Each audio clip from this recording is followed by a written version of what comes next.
Gel is coming off in the beef between President Trump and Gavin Newsom, with the president taking some brutal jabs at the governor during a rally in Kentucky. Watch this. We're talking about Gavin Newsom. He admitted he has mental problems, that he's not a smart person. He's unable to read a speech. He can't read. Nothing's wrong with it. But I don't want the President of the United States to have a cognitive deficiency. I think he just lost the Democrat nomination. What do I know? But you know what? I'm for everybody. But you know, when it comes to president, you got to be sharp. You got to be sharp as hell. And he didn't stop there. The president took another shot at Newsom on Truth Social, saying in a post, on top of being a cognitive mess, that, quote, black people are angry because he is obviously a racist. Newsom firing back with a tweet of his own, writing, quote, I spoke about my dyslexia. I know that's hard for a brain-dead moron who bombs children and protects pedophiles to understand. So it's getting ugly. Newsom, of course, dines out on his hair. His mental acuity has been questioned. So maybe I'll come to you, Jesse. I saw that coming. Even I saw that coming. What do you think? Seriously, is this sort of the kind of thing you want to see from a guy who's running for president, that kind of statement? Well, it's like when you want to get out ahead of something, you put it out there, you can kind of control it because it will leak that he had terrible grades and he was a horrible student. I just read his book. He was a horrible student. He had a real hard time with reading comprehension, with just basically reading, and he got terrible grades. But he overcame it.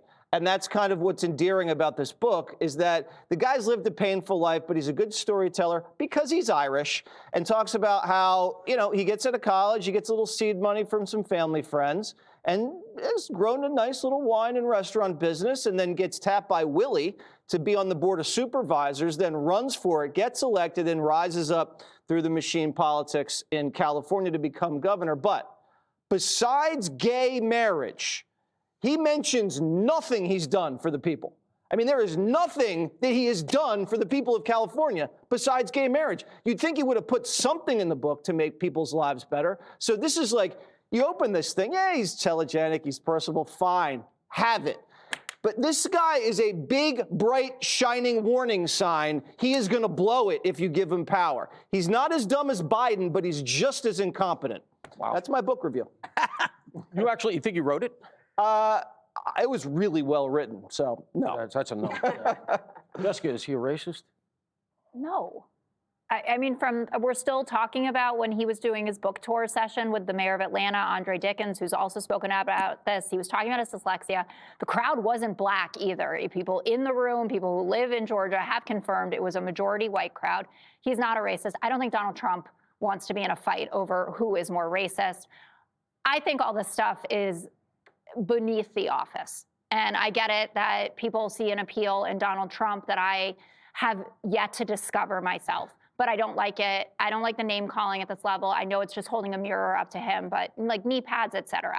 What I think is important from the Kentucky rally, though, where Trump was dishing all that vitriol on Gavin Newsom, he was in a state that has a Democratic governor, Andy Beshear, who has the highest approval rating of any Democratic governor at 65%. Republicans love him. He's brought tons of investment into the state. He's worked with Donald Trump where he needs to. Like, all of our iPhone screens are now produced in Kentucky. That was a deal that was brokered through the Trump administration. They opened this huge factory, et cetera. It's interesting to me that Trump is not picking on the guy it would make sense to pick on because he's at home in his state, but he's playing the TV wars with Gavin Newsom instead, and I expect Beshear will be running for president too.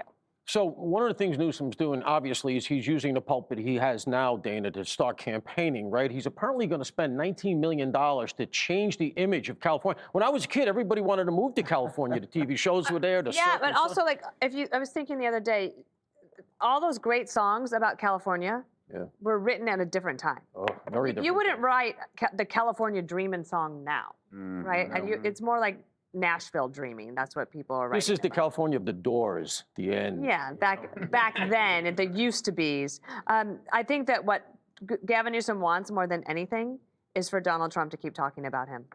The worst thing for Gavin Newsom right now would be for Donald Trump to ignore him. Imagine being Pete Buttigieg and you're like, well, I want to run for president too. What do I have to do?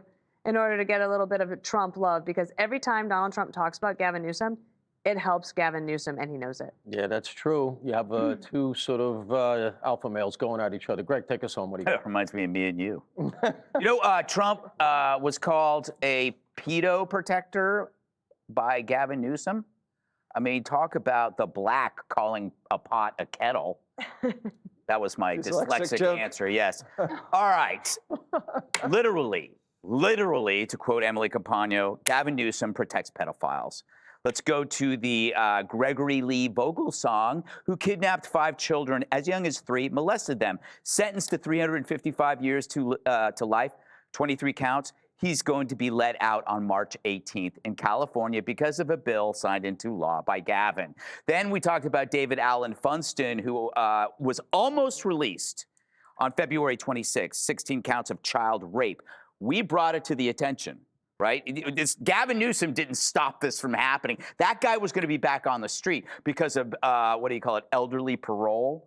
You want to talk about protecting pedophiles? I think that pretty much is literally, again, the standard definition. He also supports, cities not handing over illegal child rapists to the feds for deportation, freeing them so they can attack again. I don't know what you want to call that. California is also #1 in homelessness, poverty, and addiction, taxes, illiteracy. I bet that's killed a lot of kids. You could probably do the math unless you took math in California, where they rank at the bottom. That was a very alpha male take, actually. Thank you. Be sure to like and subscribe for all the Fox News latest on YouTube, and catch full shows streaming now on Fox One.